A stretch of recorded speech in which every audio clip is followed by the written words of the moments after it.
Welcome to the Superstar Communicator podcast. My name is Susan Heaton-Wright, a leading impact, speaking and communications expert. My aim is to show you how to make an impact so you will be heard, listened to and respected for career success. Listen weekly to the podcast and go to our website, superstarcommunicator.com. Hello everybody, this is Susan Heaton-Wright from Superstar Communicator. I hope you're keeping well. I really appreciate all of the support that you are giving this particular podcast, Superstar Communicator, which, as I speak, is coming up to 8 years of broadcasting. And I know from the feedback I get from people that many people find this of huge value. And then when they discover it, they start sharing it with other people because it's a great career development tool. I am very excited today. And you know, listeners, I always get excited when I have a guest on. I have got a lady called Fiona Kearns. And I was intrigued by her because she contacted me to see if I would have her as a guest on my podcast. And I was intrigued because there has been a lot about meetings and how you can make an impact. And if you follow me on LinkedIn, you all know that I've had a couple of discussions about how frustrating it is when people are interrupted in meetings. Hence the fact that I've got Fiona on the other end of the internet. Fiona is a business psychologist who helps people get rid of self-doubt, own their skill set, and feel confident about playing huge in life and work. She noticed that many real individuals she knew were missing out on senior roles because they don't know how to communicate effectively at a senior level. Wanting to be part of the solution, Fiona helps individuals acquire the skills to get promoted so they feel confident going for bigger opportunities. Do you see where I'm going there, listeners? Listen hard. So welcome, Fiona. Thanks so much, Susan. I'm delighted to be on your show. And now tell me a little bit about the clients that you work with and how you're able to help them to get those bigger goals. Delighted to. My clients are usually very accomplished already. So they would often have middle or even senior management roles. So they could already be at director level, the VP level. Yeah. And they're working really hard, extremely hard. And that's worked so well for them up to this point. Yeah. And often I'll be working with them because they feel like they're working as hard as they can. And they also believe that working hard is what's propelled them and is part of their success. But they're not getting the top jobs. They're not getting the big opportunities in the industry. And truthfully, they're wondering, what else can I do? Because if you believe the secret to your success is working hard, and you also feel, I cannot work any harder, genuinely, because you do see some recommendations that the way to succeed is to put your hand up and say, I want that big high profile role, or, that project that's coming up. I'm going to go for that. And in theory, it's a wonderful idea.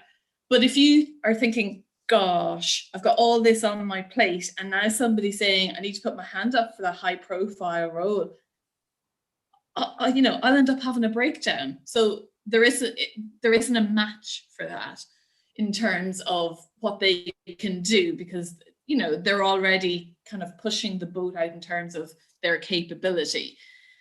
And so they're at the point where it's not a hopeless place, but it's maybe moving into resentment, and they're on a path potentially to feeling bitter about not getting the roles, and looking at the people getting the roles and thinking, are they better than me? and they're not sure, and they don't think that person is a harder worker or better than them. But the things they often pick out are, oh, look at them, they're flashy, she's fake, he's this, she's that. And they extrapolate from that and think, oh, the only way I can succeed is I need to be more extroverted. I need to put on a loud shirt. I need to be, you know, a different way in how I communicate and so on. And they also think that's just not me. Many of my clients are introverts, in fact. So it's not a little stretch. It's a huge stretch. So it's a combination of, I cannot work any harder. It would go against my values, in essence, to be flashy and fake, because it's just not who they are. So they've got all this coming together, and it's, okay, maybe this is the end of the line for me. Maybe I need to step back. And sometimes people are retreating in their mind and saying, well, maybe I didn't want the senior role after all. And, you know, maybe I should spend, you know, take up a hobby. Maybe I should spend more time with the family, do something else. So it's a combination of those things. And those would be a good makeup of my clients. Okay. Now, one of the reasons why we wanted to speak was more specifically about those dynamics within meetings and how, and I'm sure that this is something you work with your clients, how you can still make an impact when there are games being played. Absolutely. So what are your comments about this? My comments around this are that often the players, I'm going to call them players in meeting, or certainly participants, aren't consciously playing a game. I'm not saying nobody's playing the game. Yes, there are people playing the game, but for many, they're just being themselves in the meeting.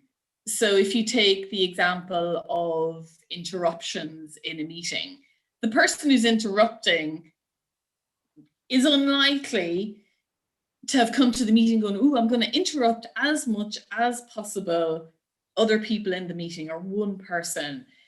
It's more likely to be, this is how they operate. It's to do with who they are and, you know, the fact that maybe they're overexcited about contributing. They may also be uncomfortable or have a different pace of proceeding in a meeting, in terms of they're not comfortable with silence. If people speak at a slower pace, they might get impatient. So there are a number of different dynamics going on in that scenario. And not all interruptions are bad, because we can also interrupt when we're excited and we're agreeing with other people. Yeah. But it does depend on who we are. And some of the research talks about low intensity and high intensity in terms of how we speak. So a more thoughtful person who speaks at a slower rate and communicates perhaps more thoughtfully will proceed in one way, and somebody that's more excitable and has a faster pace and so on will, you know, operate at a different level. And how they interact can have an impact as well. For some people, the interruption is not a big deal. It's just one of those things, they deal with it or they bat it away, done. But for others, it truly interrupts, and it can be extremely off-putting. That's really interesting. I always remember being in a mastermind a couple of years ago. You know, we're both entrepreneurs. We know how the masterminds work. And I remember being excited by what somebody else was saying and interrupting. And then a third party was so derogatory to me about it, saying I always spoke too much because I was a woman and things like that. And actually, it was of the excitable, I really want to help you, this is it going well thing. And I left the mastermind group because I felt so humiliated by that. And I'm a pretty strong person. So what would you say to, I'm sure your clients have been in this situation as well. What would you say to them? My primary recommendation is is to find a way to take back control. There's the step before that I always find is useful is to recognize what's going on in that scenario. So that's a very difficult situation. And I think there are a number of layers to it. But if you were able to, and particularly if it's a regular meeting, sometimes you can get caught off guard in a one-off event. You go to a conference perhaps or something like that. And that's one aspect. When you're in a regular meeting, I think it's about strategizing, stepping back if you can and looking at all the players. What about, you do have to look at yourself as well. But for me, it's more typically around the person that is giving that response to you. So what's going on for that person who pulled you up? You know, was it the chair of the meeting pulling you up, or was it another participant in the meeting? So Susan is nodding and saying it wasn't the chair. So that for me tells me there's a completely different dynamic going on, because, and, you know, in that scenario, the chair would be able to highlight to a person if they were speaking too much, but that wasn't the scenario here. So my recommendation is look at what's going on. So step back and look at the different dynamics. Who, what, when, where, how. Is it just you? Is this person doing it to everybody? Is it a particular scenario? Is it when, you know, the MD comes into the room, do they start kind of, you know, really saying and behaving in a different way? Try and take back control. So in that scenario, would you be able to, and you may not in the moment be able to do that, but say, oh, Peter, you know, it's interesting, or, you know, I'm sorry if you feel I'm interrupting too much. I'm particularly excited in this scenario, and, you know, I'd be happy to talk to the chair about it if it's, you know, proving too interruptive for the group. But I honestly felt I was just contributing. I certainly wasn't trying to cut across Sam when they were speaking, for example. What can happen in that scenario, from experience with my clients, is that when they're interrupted, and it actually sounds like you were interrupted in this scenario, so it's ironic that somebody is seemingly chastising you for it, is that we go, oh gosh, was I talking too much? Do they have a point? Was I wrong? And then we retreat into ourselves, and we're either silent for the rest of the meeting, or we just play much smaller. Yes. And therein lies the problem, because then we retreat and people respond to that, and people are looking at us because people know what's going on at various levels, and they're looking to see how you respond. So it's less about the interruptions, how you respond to that and deal with it. So it's wonderful if you can come back when you're interrupted and saying, oh, you know, Sarah, you've got lots of different thoughts on that, and it's great, you know, we want to consider that, of course, but if I can just come back to the point that I was making. Yeah. And it's easier said than done, but it's about, and this is where the strategizing piece comes into play. If you know every Monday morning at 10 o'clock you're going into a meeting and there's a couple of players that you need a strategy, and you're not going to get it the first week and you're going to start doing it, but if you know you have a couple of lines that you're going to say, and you stick them up on your laptop and you say, next time Sarah says this is what I'm going to say. Next time Peter says that, I'm going to say, oh, that's very interesting. Can we take it offline, or can we come back to it later? Just back to the point I was trying to make. Those can be useful, and it's practice. I don't have magic bullets. I don't know if there is a thing, but it's just about getting clear about what's going on and feeling like you're on track to deal with it yourself. Really, really good advice. Now, we are doing far more meetings virtually, and as we speak here, England is just about to come out of a lockdown, although they're going into different levels, different tiers, which is, but when this is broadcast, it might be slightly different, hopefully. But for the last 9 months that people have been just having meetings virtually, there are a number of my clients who are saying that as introverts, they are finding it much easier in a virtual setting. The mute button is an introvert's friend. What was your, what are your comments about that? I think that's interesting that the mute button is an introvert's friend. Well, I think if we look back at the US presidential debates, it certainly was in the second debate, and it allows people control, and you may be able to feel that you've less people looking at you. I mean, my immediate response in my head is that before the COVID lockdown, actually, I was on a lot of conference calls, but I wasn't expected to be on video. I was expected just to dial in remotely. So I could be wearing my pajamas. I don't, because that's just not me, but I could have been. So I actually find this scenario of having to be on video and on view, and albeit with the mute button, I think it's much more challenging and it's much more draining.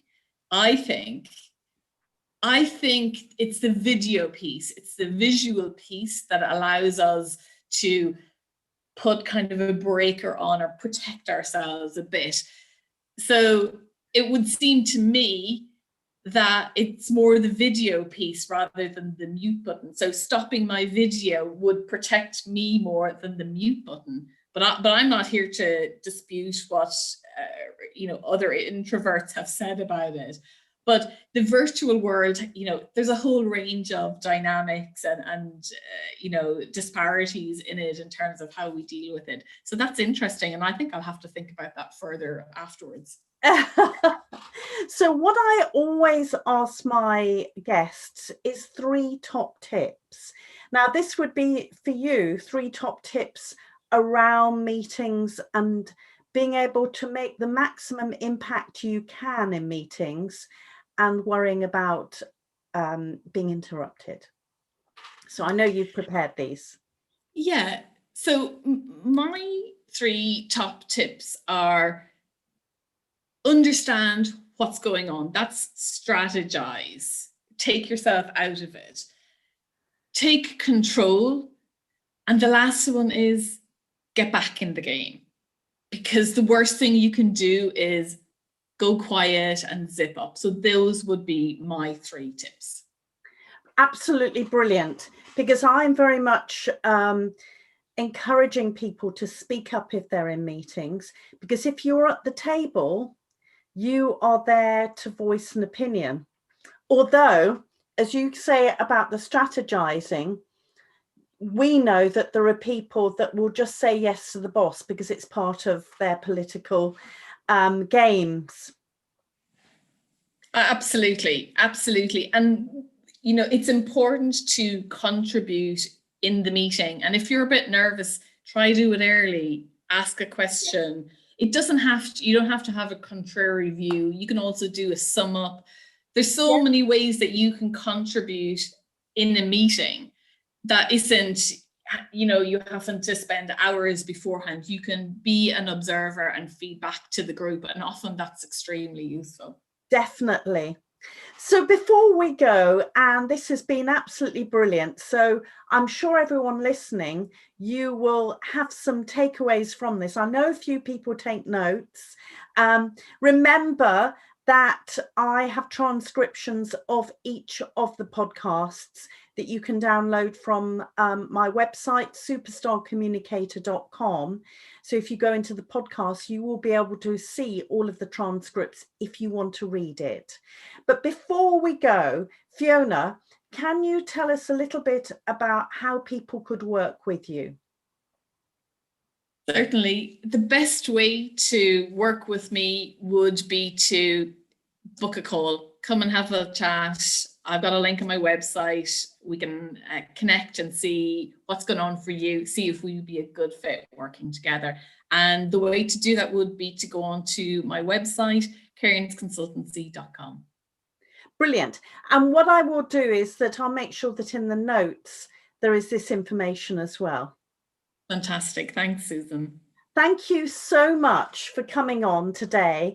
I really enjoyed our conversation, and listeners, I'm sure that you've got lots of takeaways.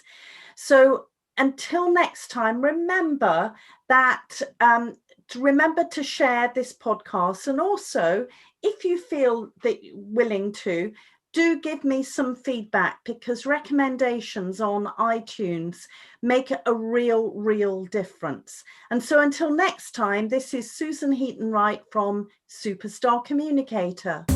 You have been listening to the Superstar Communicator podcast. Don't forget to subscribe and review the podcast on iTunes and on apps. Please contact us if you want to discuss any topic, could suggest a topic for us to include, or a guest who could come onto the podcast. Go to superstarcommunicator.com.